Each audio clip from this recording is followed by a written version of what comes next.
Hello watch fans, birth year watches here, and this time for you we have a circa 1967 18 karat gold Hamilton Intra-Matic.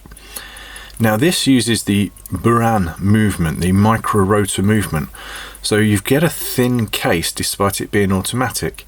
And the way that works is, you imagine this gold case back isn't there. There is a rotor inside which only takes up sort of a quarter of the movement, and it sits in the same plane as the rest of the movement. It's easier to see the photos. They're on the website. You can click the link in the pinned comment to take you there. A couple of little condition issues to point out. There is a small, I can barely feel it with my thumbnail, little dent on the side of the case there.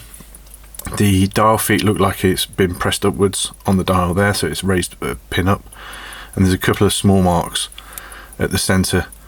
If I move the hands, you can see just there's a couple of small marks where it looks like a tool's been used and it's damaged the dial.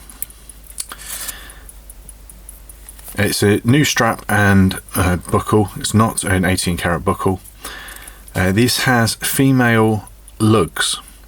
So it's not most lugs have a hole in there that you put a spring bar into.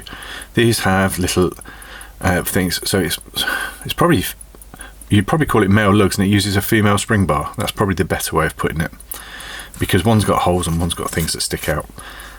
It's nothing more clever than that. Really interesting movement. You don't find these micro rotors too often, and when you do, they're normally on the more expensive brands.